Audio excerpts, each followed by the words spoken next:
దేవుడు కనిపెడుతున్నాడు. మనుషులకు దేవుడు చేసిన మేలుని సూటిగా చెప్పలేకుండా, మేలేం కావాలి 10 మందిలోనైతే సాక్షిగా బ్రతకరు. ఇప్పుడు దేవుని బిడ్డ సాక్ష్యం చెప్పటం నేర్చుకోండి. యేసుక్రీస్తు ప్రభు దగ్గరకు వచ్చిన వాళ్ళు,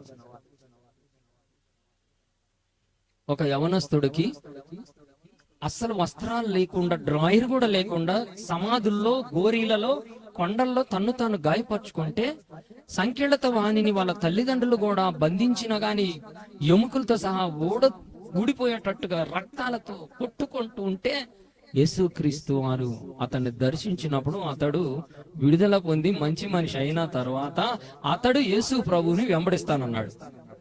ఏమన్నాడు చెప్పండి? అతడు యేసు ప్రభుని వెంబడిస్తానన్నాడు. అప్పుడు యేసు ప్రభు వారు అన్నారు, నువ్వు నన్ను వెంబడియొద్దు, దేవుడు నీకేం చేశాడయి సాక్షిగా బ్రతుకంటే. అక్కడ ఏం రాయబడిందంటే, మార్కు 5వ అధ్యాయంలో ఏం రాయబడిందంటే, అతడు సకల పట్టణముల యందు దేవుడు ఆయనకు చేసిన కార్యమును ప్రకటించుచు సంచరిస్తూ ఉన్నాడు. చప్పట్లు కొట్టి స్తోత్రాలు చెప్పండి. ఏమని చెప్పుంటాడు సకల పట్టణాలకి? నేను ఒకప్పుడు డ్రాయర్ కూడా లేకుండా తిరుగుతూ ఒళ్ళంతా కొట్టుకుంటున్న వాడిని ఈ రోజు ఇలా తెల్లంగి వేసుకునేటట్టు నా యేసయ్య చేశాడని చెప్పుకుంటున్నాడండి. ఎవరి మీద ఇలా చెప్పడానికి ధైర్యం కలిగిన వాళ్ళు ఒక్కరు లేవండి చూద్దాం. ఎందుకంటే వేషధారణ, మేలులేం కావాలి, పక్క వాళ్ళకు కూడా చెప్పకూడదు. ఎంతమంది మీరు యేసయ్య అద్భుతాలు అనుభవించారు. మీ కొలీగ్కైనా, మీరు ఉద్యోగం చేసి మీ పక్క వాళ్ళకైనా రోజుకొక్కసారైనా నీ బ్రతుకు చెప్పావా? కొంతమందిని సాక్ష్యాలు చెప్పండి, ఆదివారం గబగబా వచ్చి రెండు మాటలు సాక్ష్యాలు చెప్పి అబ్బా ఎన్ని అద్భుతాలు చేశాడని వెళ్ళిపోతారు. మీరు గమనించలేదు, మన చర్చిలో సాక్ష్యాలకు టైం ఇవ్వట్లా. ఎందుకంటే చెప్పాల్సింది మీరు చర్చిల్లో కాదు, సాక్ష్యాలు నేర్చుకోండి. సాక్ష్యాలు చెప్పేది చర్చిల్లో కాదు, మీ బజార్లో చెప్పడం నేర్చుకోండి. స్తోత్రం చెప్పండి. సాక్ష్యాలు చెప్పడం బస్సులో కూర్చున్నప్పుడు పక్కన వాళ్ళకి చెప్పడం నేర్చుకోండి. నేను బస్సులో ఎక్కితే నా పక్కన ఎవరు కూర్చుంటే వాళ్ళు అదృష్టవంతులు, వాళ్ళు నేర్పిస్తాను. నేను నేర్పిస్తా. నేను ఎప్పుడు చెప్తాను, బాబు ఎవరు వెళ్ళాలి, పలానూరండే, నేను కూడా ఇంకొద్దిగా అవతలకి వెళ్ళాలి. నేను చూసావా ఎంత బాగుండానో, నా బట్టలు చూసావా ఎంత బాగున్నాయో, షూస్ వేసుకున్నా చూసావా, నేను తీసుకున్న సూట్ కేసు మీకేవాలండి అయ్య గారు బాగున్నారు. బాబు ఒకప్పుడు మా అమ్మ పాత లాగులు అడుక్కొచ్చి నాకు తొడిగిచ్చేదయ్యా, ఈ వెనక చినిగుండేయి. ఒకప్పుడు మా అమ్మ ఇళ్ళకి వెళ్ళి అన్నం అడుక్కొచ్చి మాకు అన్నం పెట్టేదయ్యా. ఒకప్పుడు మా అమ్మ మధ్యరాత్రిలో మేము ఆకలైందని అడిగితే కుడితి తొట్లో జొన్నన్నము సజ్జన్నములు కడిగి తీసుకొచ్చి మాకు పెట్టేదయ్యా. ఒకప్పుడు మా ఊరు నిండా అడుక్కునే వాళ్ళము మేము అని పేరు పెట్టారయ్యా. కానీ అడుక్కున్నప్పుడు వచ్చిన బియ్యాన్నేమో మమ్మ ఏం చేసేదంటే, గుంటూరు బ్రదరన్ ఫెలోషిప్ మాది, ఆ సేవకులను తీసుకొచ్చి ఊరంతా స్వార్థ చెప్పించి అడుకొచ్చిన బియ్యంతోనే వేడివేడి అన్నం వాళ్ళకేసేది, మాకేమో కుడి తొట్లో సర్దిబువ్వు తీసుకొచ్చి మాకు పెట్టేది మా అమ్మ. మా అమ్మను పిలిచి గవర్నమెంట్ వారు ఇంటర్వ్యూ ఇచ్చి స్కూల్ హెడ్ మాస్టర్గా పోస్ట్ ఇచ్చారు మా అమ్మకి. మా అమ్మ చచ్చిపోయిందాకా తనకొచ్చిన శాలరీలో 90% యేసయ్యకి వాడి 10% మాత్రమే మా అమ్మ వాడుకుంది. అందరు దశంభాగం ఇవ్వమంటే అల్లాడతాం మనమైనా. మాస్టర్ గారు దశంభాగం అడిగాడని మా అమ్మ 90 భాగాలు దేవునికి ఇచ్చి 10 భాగమే వాడుతుంది మా అమ్మ. నాకు పెళ్లి చేసేటానికి ఏమి ఇవ్వలే, కట్నం తీసుకొని లేదు, పోని పెళ్లి గ్రాండ్ గా చేసుకోవటానికి ఏమీ ఇవ్వలేదు. కట్టు బట్టలతో, సింగల్ వాచితో, 300 సూట్ కేసుతో పెళ్లి అయిపోయింది నాకు. ఒక హెడ్ మాస్టర్ గారి కొడుకు పెళ్లి అట్లాగయిందా? మా పెళ్లి ఖర్చు మొత్తం 1500. మా అమ్మ దేవునికి ఇచ్చింది. ఈరోజు నాకు మా నాన్న మా అమ్మ ఇచ్చిన ఆ స్థలాన్ని అమ్మి నాకు ఈ రోజు నన్ను ప్రపంచంలో తలగా చేసిన నా గురువు గారు ఎవరైతే ఉన్నారో, ఆయన ప్రపంచంలో ఓపెన్ డిబేట్ పెడితే ఒక్కళ్ళు గెలిచేవాళ్ళు లేరు భూమి మీద. ఆయన దగ్గర 14 సంవత్సరాలు ఆయన పాదాలు ఒత్తుతూ, ఆయన వస్త్రాలు ఉతికి, వాళ్ళ ఇంట్లో అన్ని వాషింగ్లు చేసి, మోకాళ్ళ మీద ఉండి 58 నోట్సులు రాసుకొని నా గురు విద్య కలిగిన వాడిని నేను. దైవజనుల పాదాలు ఒత్తి, పాదాలు కడిగి, వాళ్ళకి భోజనాలు వడ్డించి, వారికి నైట్ నేను రోజు పడుకునేటప్పుడు 2 అవుతుంది. తలకు మాలిచ్చేసి ఒళ్ళొత్తి కాళ్ళొత్తి పడుకునేసరికి 2 అయింది. అప్పటికి ఆయన గారు ఒక నిద్రపోయి లేచి అంటారు, బాబు వెళ్ళి పడుకోని ఆయన నీ చేతులు ఇటీ అని నా చేతులు ఎత్తేవాడు. ఒక నిమిషం ఒత్తి నన్ను దీవించి వెళ్ళి పడుకోబిడ్డా అనేవాడు.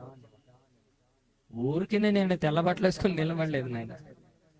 ఏ దయ్యానికైనా తెలుసు, ఏ చేతబడికైనా తెలుసు పురుషోత్తం అంటే ఎవరో. కావాలంటే మీరు వెళ్ళి అడగండి. ఓసారి ఒక భయంకరమైన మాంత్రికుడు, భూత వైద్యుడు ఖమ్మం వెళ్ళే ట్రైన్లో ఎక్కితే అమావాస్య రోజు ఇక్కడి నుంచి ఒక ధనలక్ష్మి అక్కని ట్రైన్ ఎక్కి కూర్చుంటే ఆ అక్క ఎదురుగానే ఆ మాంత్రికుడు కూర్చున్నాడంట. బ్రహ్మరాక్షసిలాగా ఉన్నాడు ఆయన. అన్నట్టు బుర్రమేసాలు, గెడ్డం, ఓ సుడి రకరకాల వేసుకొని, రుద్రాక్షలు, అంగీలు వేసుకొని ఆమె కిట్ట చూస్తున్నాడట. ఇక ఆమెకు మామూలు దడబొట్టల బీపీ పెరిగిపోయింది. ఏంద్రా నాయన, ఇవాళ నాకు ఏదో ఉంది, మూడిందని. ఆయన అన్నాడంట, అమ్మా నేను నిన్న ఒకటి అడుగుతా, నాకు ఈ అమ్మ అన్నాడంట. ఇదేంద్రా నాయన ఏంటై అంటే, లేదమ్మా నీ బ్యాగులో ఉంది, అది నాకు కావాలంటే. బ్యాగులో మరి చైన్ ఉంది, డబ్బులు ఉన్నాయి. ఈడు ఇప్పుడు ఏం అడుగుతాడో భగవంతుడా, నాకు ఇస్తావా లేదంట. అరే ఏంటో చెప్పండి. నవశక్తులను బంధించిన తైలం నీ బ్యాగులో ఉంది, నాకు కనబడుతుంది, ఆ తైలం నాకు ఇయ్యి అన్నాడు. అప్పుడు ఆమె బ్యాగులో నుంచి తీసి నవశక్తులను బంధించిన ఈ ప్రేరాయిలు అతను తీసుకొని కళ్ళకద్దుకొని, అమ్మా దీని నిలువ మీకు తెలియదు, నాకు తెలుసు అన్నాడంట. ఆయన దగ్గర ఎంతో కొంత డబ్బులుండి, ఈ డబ్బులు గురుదక్షిణ కింద ఆయనకి ఇయ్యమ్మా అని ఇచ్చాడంట. నేర్చుకోండి, వాళ్ళ దగ్గరికి పోయి నేర్చుకోండి. ఆ పాస్టర్లారా తెలిసి చచ్చినట్టు ఏదో మాట్లాడతారు. పాస్టర్ల కళ్ళు పోయినాయి, ఎప్పుడో పోయినాయి. నేర్చుకోండి ముందు. నా యేసయ్య శిష్యుల్ని ప్రార్థన చేయడానికి పంపేటప్పుడు ఏమిచ్చి పంపించాడో చెప్పండి. ఏమిచ్చి పంపించాడండి? శిష్యులకి తైలం ఇచ్చి పంపించాడండి. కొబ్బరి నూనె రాసి ప్రార్థన చేయమన్నాడండి. మరి ఇప్పుడు పాస్టర్ నూనె ఎందుకు రాయట్లేదు అడగండి. రాసేవాళ్ళని చూసి మండి పడుతున్నారు. అసలు వీడు బైబిల్లో పాస్టర్లు అయితే కాదు, నా యేసయ్య పంపిన సేవకులు అయితే కాదు వీళ్ళు. నా యేసయ్య పంపించిన సేవకులు ఖచ్చితంగా నూనె తీసుకొని అందరికి రాస్తారు. యాకోబు పత్రికలు, మీలో ఎవడైనా రోగి అయినాడల వాడికి నూనె రాసి ప్రార్థన చేయండి, దేవుని స్తోత్రాలు కలుగును గాక. హల్లెలూయా. ఒకసారి పెనమరు రైల్వే స్టేషన్ బజార్లో ఓ పెద్ద పుట్ట ఉంటదంట. అందులో పెద్ద సర్పము దేవుడుగా పొలాల్లోకి డైరెక్ట్ గా రోడ్డు మధ్యలో మిట్ట మధ్యాహ్నం వెళ్తుందట. మిగతా దీని మళ్ళా వచ్చి ఆ పొట్టలో ఉంటదంట. అది ఎదురు వస్తుంటే అందరు చెప్పులు ఇడిచిపెట్టేసేసి ఇలా పెట్టారట, వందనం చేస్తారంట. అది అట్లా వెళ్ళిపోతుంది. అది ఆ ఊరు క్రమం. ఆ బజార్లో ఉన్న ఒక ఆవిడ ఇక్కడికి వచ్చి ప్రేరాయిలు తీసుకొని పోయి, నేనేం చెప్తాను, ఉప్పు మంచినీళ్లలో ప్రేరాయిలు వేసి మీ ఇంటి చుట్టూరు జల్లుకోండి అని చెప్తాను. ఉప్పు ఎందుకు ఏమన్నానో అది కూడా తెలియటం లేదు ఈ క్రిస్టియన్స్ కి. ఉప్పు ఎందుకంటే పాత నిబంధన కాలంలో నీళ్లను శుద్ధి చేయడానికి క్రొత్త పాత్రలో దేవుడైన యెహోవా ఎలీషా ద్వారా ఉప్పు వేసి నీళ్లను శుద్ధి చేశాడు. అది గుర్తు చేయటానికి నేను నూనె యేసయ్య ఇచ్చిన ఆయుధం అలా చల్లమని చెప్తాను. అది నా పద్ధతి. అట్లా చేయమని బైబిల్ ఏడుందంటాడా? ఉండయన్ని పాటించినట్టు ఈయన మామూలుడు కాదు, మనుషులు మామూలుడు కదా. బైబిల్లో ఉందా నిన్ను తెల్లంగి వేసుకోమని అంటాడు. ఆ మాత్రం నోరు నాకు లేదంటే నేను ప్యాంట్ వేసుకోమని బైబిల్లో ఉందా? వ్యర్థమైన కక్ష, అసూయత వచ్చే మాటలు ఇవన్నీ. అక్కడ దేవుని పని జరగనియండి, కొన్ని ఆత్మలు రక్షించబడనియండి. ఇది లేదు ఈ రోజుల్లో. బొట్టు ఎందుకు పెట్టామంటాడు ఒక ఆయన, బొట్టు తీయమంటాడు ఒక ఆయన, అట్టటి కాకుండా అడ్డదిడ్డమైన బొట్టు పెట్టమంటాడు ఒక ఆయన. మీరు పై పై వాటి గురించే రాద్ధాంతాలు చేసుకుంటున్నారు. దేవుని పని ఎప్పుడు చేస్తారు? నేను ఆ నీళ్లు జల్లమన్నప్పుడు ఈమెం చేసిందంటే ఇంటి చుట్టూ నీళ్లు జల్లింది. ఆ పాము వచ్చి ఏం చేసింది చూసారా? ఆ ఇంటి చుట్టూ తిరుగుతుంది. అది మీరు అక్కడ గుర్తుపెట్టుకోండి. ఈ ప్రేయర్ ఆయిల్, ఉప్పు, మంచినీళ్ళు కలిపి ఇంటి చుట్టూ జల్లండి. మీ ఇంట్లోకి తాజుపాము వస్తే నన్ను అడగండి. చప్పట్లు కొట్టి ఒకసారి ప్రభుని మహిమపరచుదాం. పామును తొక్కో కొట్టో పగబట్టిందో అనుకొని మాంత్రికుల దగ్గరికి వెళ్ళి ఇసుక మంత్రం చేసుకొని ఆ ఇసుకని ఇంటి చుట్టూరు జల్లుకుంటారు. నా యేసయ్యని నమ్మని ఒక మాంత్రికుడు మంత్రించిన ఇసుకకే అంత పవర్ ఉంటే, సర్వ సృష్టికర్త అయిన ఈ దేవుడు నామము ద్వారా నేను ప్రార్థించి చల్లిన ఈ నూనెకి ఎంత శక్తి ఉండాలి ఒకసారి అర్థమైందా మీకు? వారు వెంటనే ఫోన్ చేసి, అయ్యా ఈ పాము దేవతా పాము పడగిప్పి మా ఇంటి ముందు నిలబడింది, చంపమంటారా అని అడిగింది. అది పడగ ఇప్పి అలాగే స్పృహ తప్పి పడిపోయింది ముందుకి. అప్పుడు నేను అన్నాను, చంపకూడదమ్మా, అది మన ప్రేయర్ ఆయిల్ యొక్క శక్తి గ్రహించింది. మీరేం చేస్తారంటే మళ్ళీ ప్రేయర్ ఆయిల్ నీళ్లు కలిపి దాని మీద చల్లమని, మళ్ళీ ప్రేయర్ ఆయిల్ నీళ్లు కలిపి దాని మీద చల్లితే అప్పుడు తేరుకొని అది లేచి ఇలా చూసి వెనక్కి తిరిగి మెదలకుండా వెళ్ళిపోయింది. దాని మళ్ళా వీళ్ళ ఇంటికే రాలేదు. దేవుని స్తోత్రం కలుగును గాక. అదే ఇంకొక పాస్టర్ గారు అయితే ఏం చేసేవాళ్ళంటే దాన్ని చావగొట్టండి అంతే. పాస్టర్ గారు ఏ కాడికి సమాజంతో గొడవలు తెచ్చి పెట్టుకోవడానికి. మధ్యాహ్నం ఒక అక్క సాక్ష్యం చెప్పారు. వారి భర్త గారు ఆ రోజు డెడ్ లైన్ పెట్టారు ఆవిడకి. నాకు తెలియకుండా ఇంట్లో బైబిల్ పెట్టావు, ఈ బైబిల్ నిన్ను చంపి పారేస్తాను, ఇంట్లో నుంచి వెళ్ళగొడతాను అని ఆయన భయంకరమైన కోపంతో వస్తున్నాడు ఇక బస్సులో. ఆ రోజు నాకు ఫోన్ చేశారు, అమ్మకు ఫోన్ చేశారు. మా ఆయన ఈ రోజు మమ్మల్ని చంపుతాడేమో, ఏం చేస్తాడో తెలియదంట, బైబిల్ పారేస్తాడంట. ఇవాళ ఒక అక్క సాక్ష్యం చెప్పారు. ఎంతమంది విన్నారు? పగలొచ్చు రైట్. అప్పుడు మేము ప్రార్థన, ఆయన బస్సులో వస్తుండగా కొంచెం నిద్ర పట్టింది ఆయనకి. నిద్ర పట్టగానే ఆ దర్శనంలో ఒక మెరుపు వచ్చి టచ్ అని ఇక్కడ కొట్టింది ఆయన్ని. ఆ మెరుపులు ఇక్కడ ఏమని రాయబడిందంటే, తేజవంతుడైన దేవుణ్ణి నేను నిన్ను ప్రేమిస్తున్నాను. స్తోత్రం చెప్పండి. ఆ వచ్చిన ఆయన తల మీద రాయబడి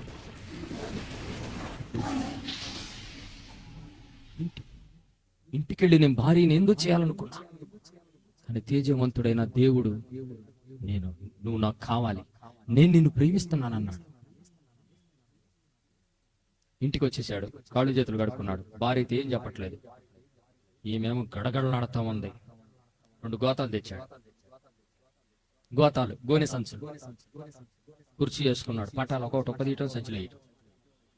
ఇదేందిరా నాయన, బైబిల్ తీసి పారేసి నన్ను చంపుతానన్నవాడు ఏం చేస్తున్నాడు? 2 గోతాలు అయింది. వాళ్ళ అమ్మగారు వచ్చి, ఏమైందిరా నీకెందుకు నోరు మూసుకో, కోపం ఎటుపోయింది ఇప్పుడు. మారు మనసు అంటే అది. చప్పట్లు కొట్టి స్తోత్రాలు. శక్తిహీనుడా వందువేమన్నా, సౌజన్య మగు శుద్ధాత్మ శక్తిని పొందుకొను మన్నా. భక్తిహీనత పారద్రోలి భ్రష్ట మనసును బయలుపరచి శక్తి కలుగు సువార్త చాటెదవు. సువార్త చే జయముంది ఆత్మలను రక్షించెదవు. క్రైస్తవుండా కదలి రావయ్యా, కలుషాత్ములకు ఈ సిలువ శక్తిని చాటవేమన్నా. ఎండవానాలనియు జడిసి ఎంతకాలము మూలనుందు కండలను ప్రేమింతువేమన్నా.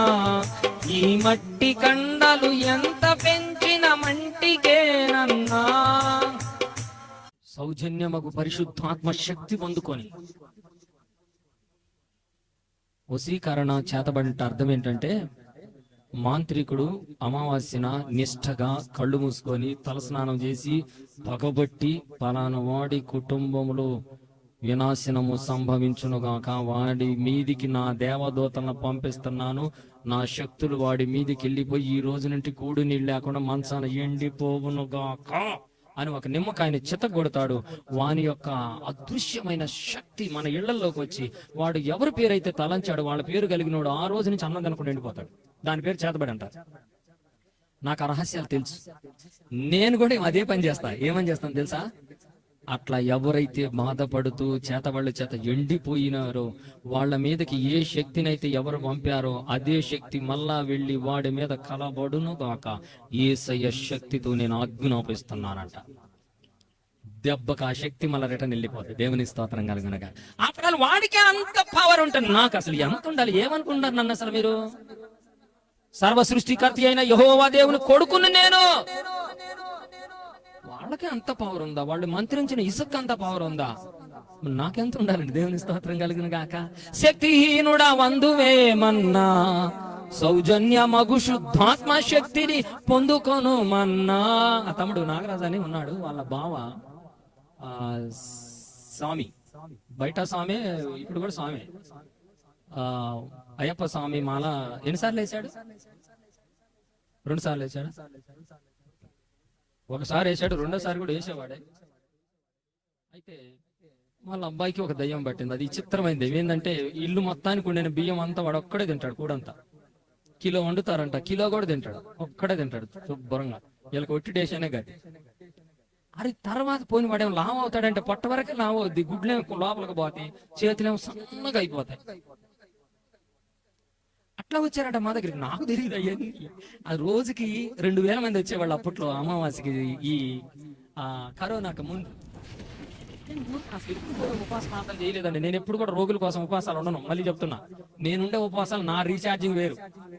రోగుల కోసం, దయ్యాలు పట్టిన వాళ్ళ కోసం, చేతపడిన వాళ్ళ కోసం నేను ఎప్పుడు ఉపవాసం ఉండి ప్రార్థన చేయలేదు, చెయ్యను. అంత అవసరం నాకు లేదు.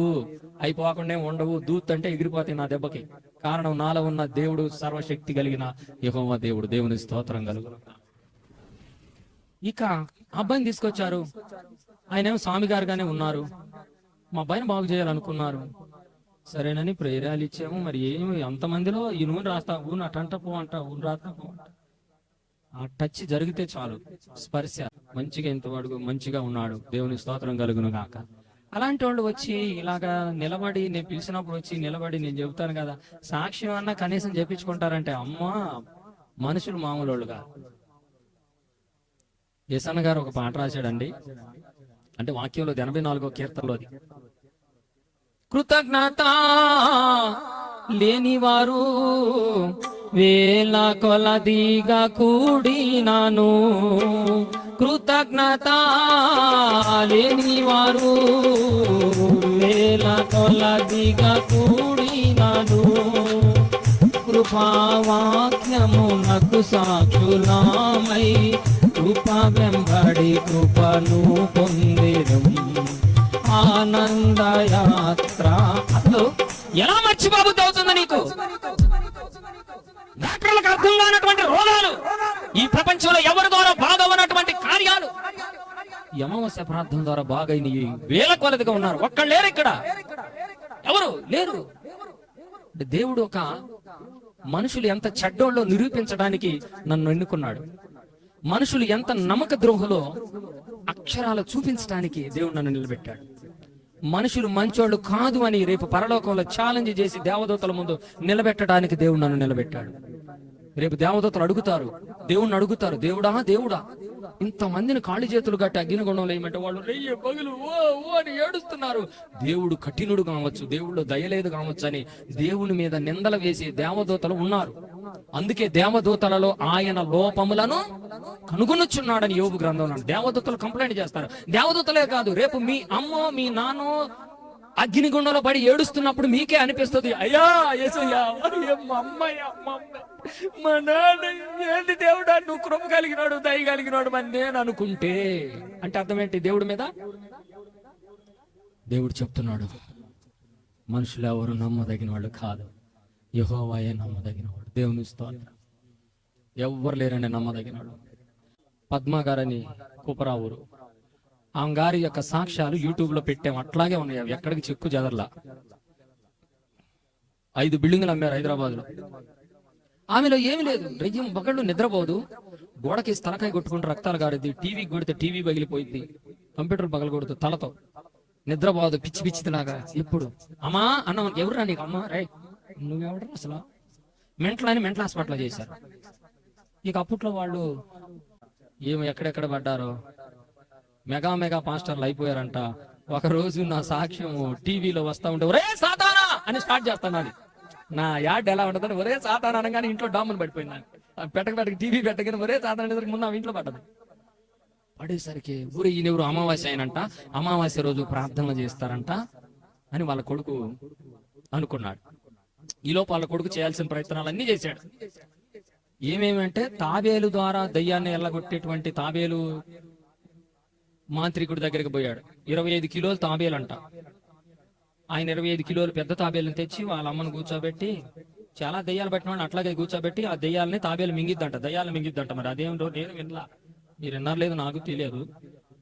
ఆమె మామూలు దయ్యం కాదు. మరి ఇక ఆమెను కూర్చోబెట్టి 4 లక్షలకు మాట్లాడుకున్నారు. నైట్ అంతా వాళ్ళు చెప్పినటువంటి నూనె, కాయలు, ఉప్పులు, పప్పులు, కుంకుమ అవి ఏమేమో మంత్రాలు అన్ని తెచ్చి పెట్టుకొని రెడీ చేసుకుని, ఏ దైవా కూర్చో అన్నట్ట. ఏంద్రా అందంట.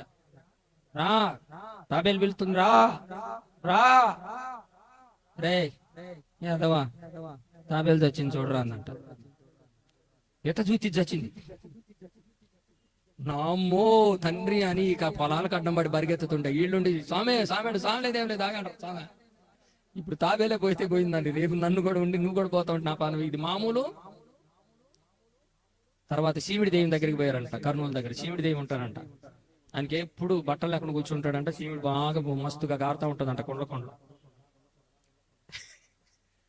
ఆయన పేరు శివుడి స్వామి అంట. మళ్ళీ వీళ్ళు పెద్ద ఎబ్రోన్లో పెద్ద సేవకులు, పెద్ద విశ్వాసులు, కలవరి టెంపుల్లో వాలంటీర్లు. వీళ్ళు మామూలు కాదు, వీళ్ళ మీద శివుడు వేయాల్సిందే, ఇట్లాంటి వాళ్ళ మీద పడాలా, లేకపోతే మాట వినరు. ఇక ఆ శివుడు కాడ కూర్చున్నారు. ఆడు పాపం వానికి ఏం జబ్బు, వానికి ఏం తెలుసు పాపం, అమాయకుడు పిచ్చోడు బట్టలు లేకుండా కూర్చుంటాడు. వీళ్ళేమో శివుడి స్వామిని కూర్చున్నాడు. ఆయనకి ఎప్పుడైతే ఎక్కువ అవుతుందట తీసి ఆ బట్టల మీద వేస్తే ఎవరి మీద అయితే పడితే వాళ్ళకి బాగా అవుతుందండి. ఈ 2 రోజుల నుంచి కనిపెడుతున్నారంట మా మీద ఏమైనా లేనే ఎట్లేదంట. ఇక అది కూడా కాలేదని పోయినారు. ఇక్కడ ఇది గిట్ట కాదని చెప్పి అఘోరాల దగ్గర పోదామని విశాఖపట్నం. అఘోరాలు 3 రాత్రులు ప్రయాణం చేయాలి, పగులేమో నిద్రపోవాలి, రాత్రులు ప్రయాణం చేయాలి. అడవుల్లోకి వెళ్ళారు. అఘోరా ఉన్నాడంట, వానికి వస్త్రాలు లేవు, మీసాలు ఎంట్రుకలు కనీసం మోకాళ్ళ దాకా వస్తాయట వానికి ఎంట్రుకలు. నరభక్షకుడు, మాంసాలు ఎప్పుడు పచ్చి తినటమే అతను. చుట్టుపక్కలన్నీ జంతువు కలేబారా. అక్కడికి తీసుకెళ్తే వాళ్ళ కొడుకెళ్ళి 2 దెయ్యాలు పిలిచాడు. ఆ దెయ్యాలు వచ్చి పాలు తాగినాయి అంట. గిన్నె అనుమానం వచ్చింది, ఈ అమ్మలో ఉన్న దెయ్యానికి అనుమానం వచ్చింది. ఆ 2 దెయ్యాలు ఈమె మీద గొడవ ఆడితే ఇంట్లో ఉన్న బీరువాని అటు ఇటు నెట్టి కింద పడేసారు. వీళ్ళ అమ్మ కింద పడేసింది, కొట్టుకున్నాయి నైట్. ఏంటంటే మాకు లేకుండాను ఈ అమ్మలో ఉన్న దెయ్యం తిన్నదని ఆ పళ్ళి వెంబట వచ్చిన దెయ్యాలు 2కి గొడవ పెట్టాడు. ఇంకా ఆమె ఒక్కసారి ఇదిలిచ్చుకుని ఏంటమ్మా ఏం జరిగింది, వీడు బయట ఉండి నిక్కి నిక్కి చూస్తున్నారు కిటికీలో ఎడదనుకుంటున్నారా అని.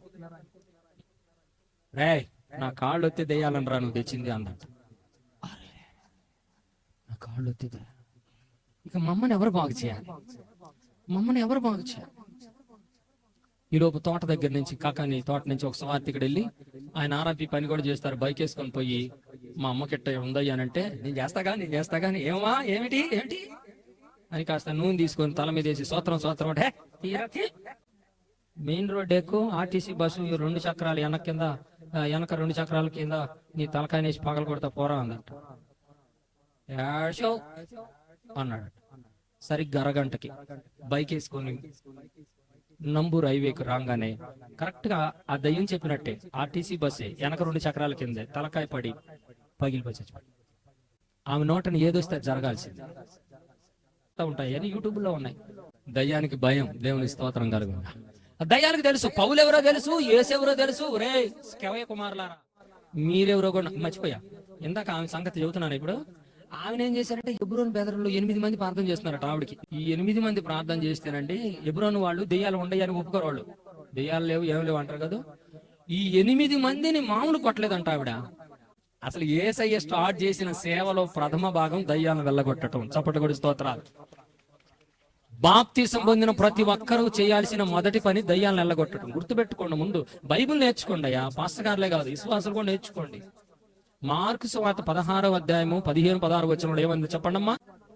నమ్మి బాప్తిసం పొందువాడు రక్షించబడు, నమ్మని వానికి నమ్మిన వాని వలన ఈ కనబడును నా ఏమనగా నా నామమున వారు దయ్యములను వెళ్ళగొట్టుదు. అంటే బాప్తిసం పొందిన ప్రతి ఒక్కరూ దయ్యాలను వెళ్ళగొట్టగలిగితేనే వాడు బాప్తిసం పొందిన యేసయ్య బిడ్డలని అర్థం. ముందు పునాది నేర్చుకోండి, భక్తి తర్వాత చేదురుకోండి. మీ భక్తి చల్లకుండా నేనంటున్న ఉపాసన ఉండడం తప్పనలేదు, ఉండండి. కానీ ప్రతి బాప్తిసం పొందిన బిడ్డ దయ్యాలను వెళ్ళగొట్టే శక్తిని సంపాదిస్తేనే మీరు యేసయ్య పిల్లలు. దేవుని స్తోత్రం. దయ్యాల మీద పగబట్టండి, చేతబళ్ళ మీద పగబట్టండి. దయ్యాలను ఎల్లగొట్టని వాళ్ళు యేసయ్య పిల్లలే కాదు. నేను చెబుతున్నా, సింహం పిల్లలు పిల్లి పిల్లలాగా తిరగబాకండి. సింహం పిల్లలు సింహాలుగా ఉండాలి. యేసయ్య చెప్పాడు కదండి, నా యందు విశ్వాసం ఉంచువాడు నేను చేయక్రియలు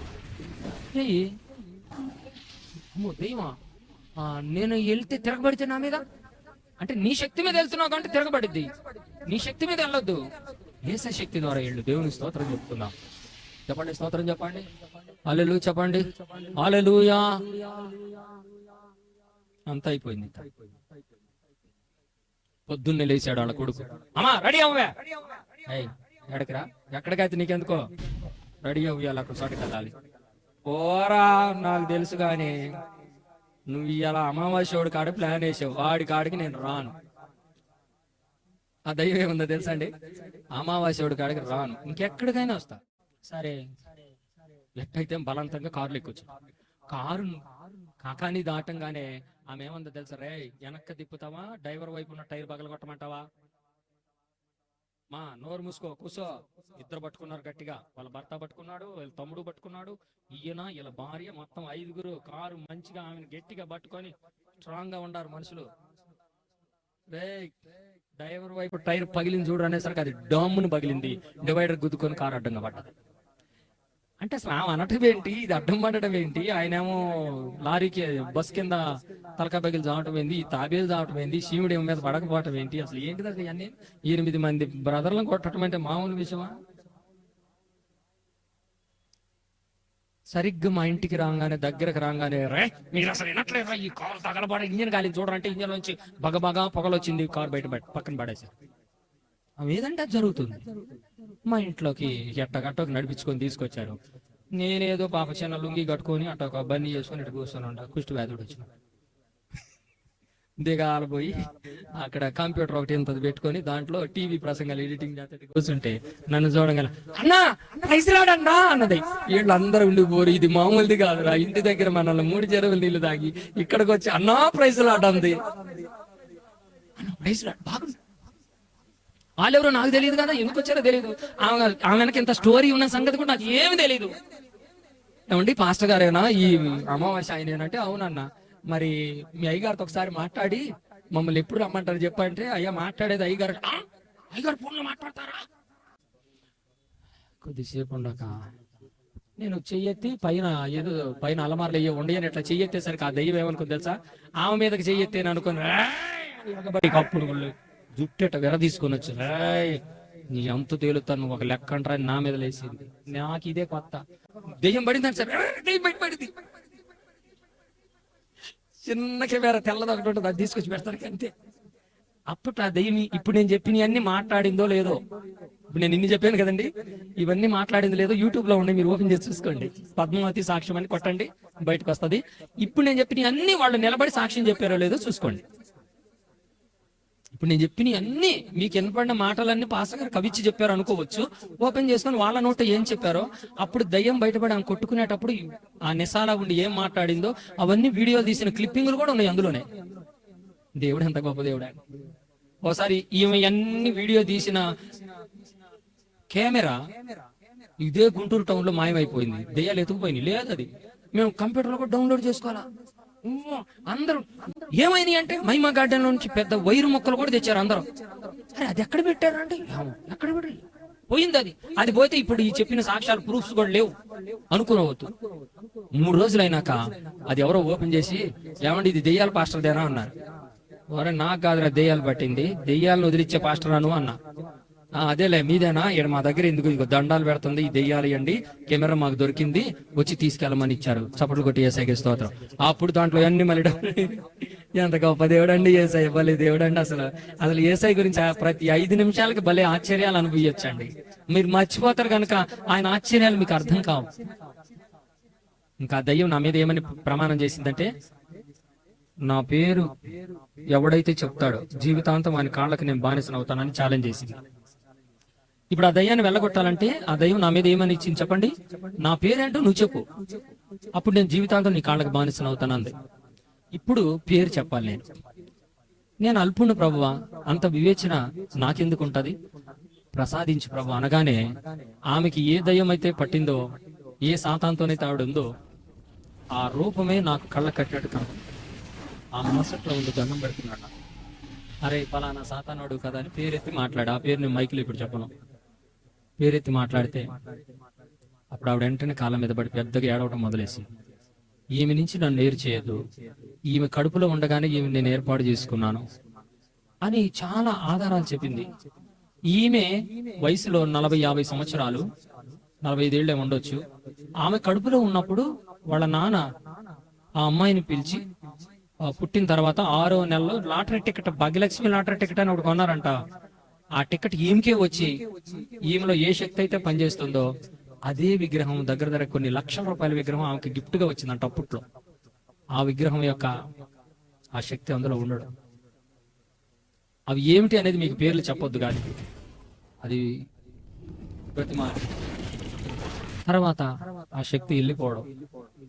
ఈరోజు ఆమె నాయుడు కుటుంబంలో కొన్ని కుటుంబాలను కలుపుకొని మంచి మందిరం కట్టుకొని చక్కటి దేవుని సేవ చేస్తా ఉన్నది.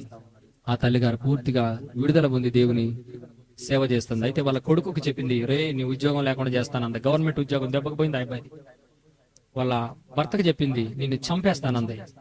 అతను మరణం పాలై హాస్పిటల్లో అయిపోయాడు అన్నప్పుడు మళ్ళీ మన ప్రేరాలు తీసుకెళ్లి ప్రార్థన చేశాం. ఆయన బ్రతికాడు. కొడుకు ఉద్యోగం పోయింది. 5 సంవత్సరాలకు మళ్ళీ పోస్టు పిలిచి ఒక గొప్ప పోలీస్ ఆఫీసర్ గారికి, కారు డ్రైవర్ అతను, అప్పట్లో ఉద్యోగం పోయింది. మళ్ళీ ఆయనే పిలిచి నీ ఉద్యోగం మళ్ళీ వచ్చింది రమ్మని. వీళ్ళ అమ్మలో ఉన్న దయ్యం పోవడం వల్ల ఇల్లు మొత్తం బాగుపడ్డది. దేవునికి స్తోత్రం చెప్పండి. ఒక్క సాతానుడు ఒక్క కుటుంబంలో ఉంటే, ఒక్క కుటుంబంలో ఉంటే వాళ్ళ కుటుంబాలను ఎలా సర్వనాశనాలు చేస్తాడో దాన్ని పసిగట్టి చేతబడి దయ్యములు, కుటుంబ సమస్యలు, నరదిష్టి నుంచి విడుదల మహాసభలని పేరు పెట్టడానికి దేవుడు మాకు కృప చేసినాడు. దేవునికి మహిమ కలుగును గాక. ఈ రాత్రి ఇంకా ఎవరైతే కుటుంబ సమస్యల చేత, చీడపీడ దయ్యపు శక్తుల చేత, నరదిష్టి చేత రోడ్లు కూడా బద్దలైపోతాయి. మనిషి కళ్ళకు అంత పవర్ ఉంది, నరదిష్టికి అంత పవర్ ఉంది.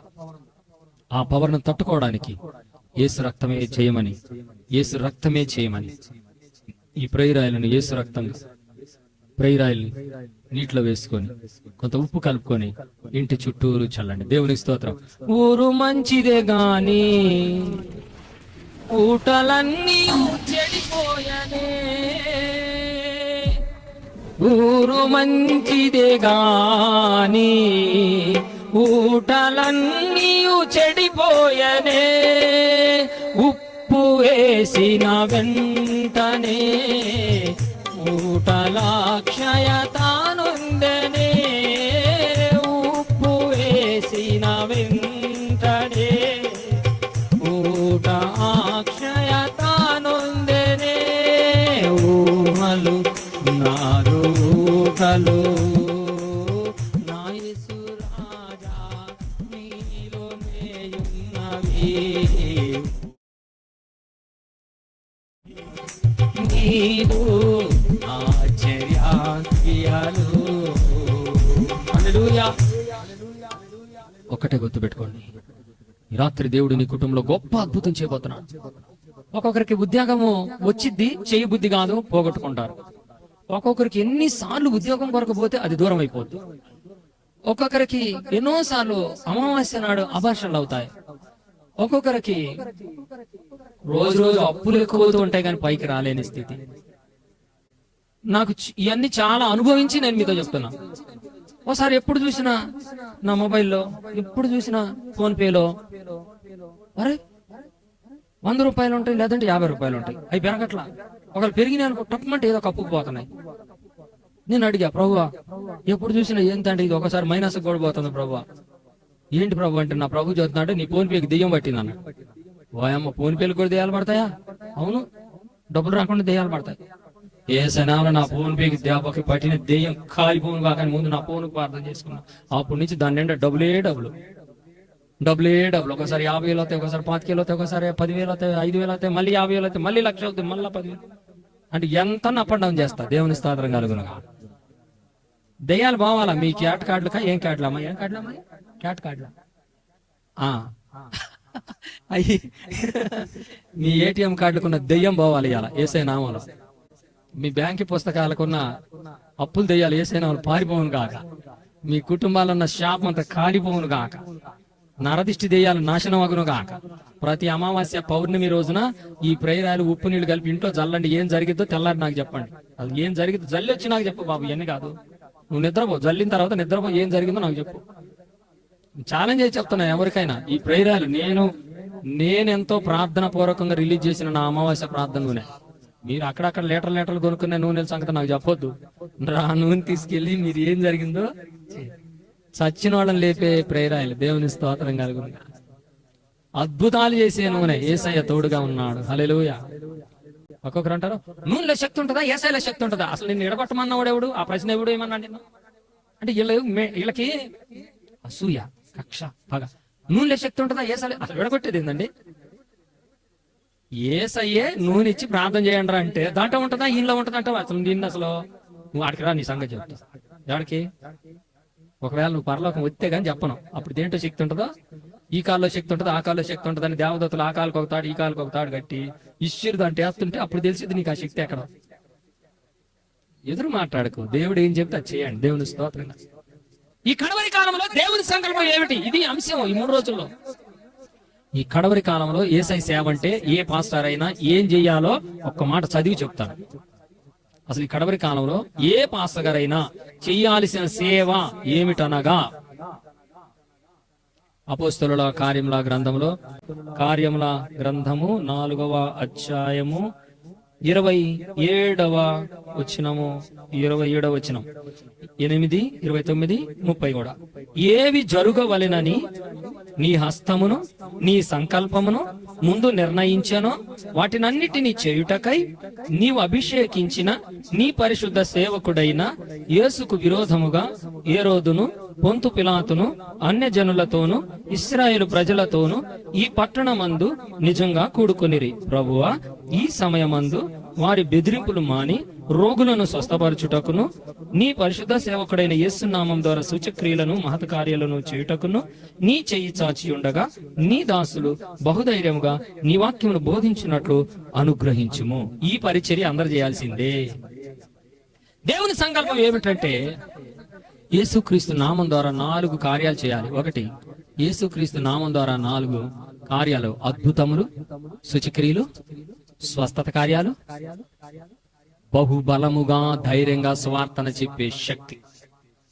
ఈ 4 సేవలు అందరూ చేయటమే అంత్యకాలంలో దేవుని సంకల్పము.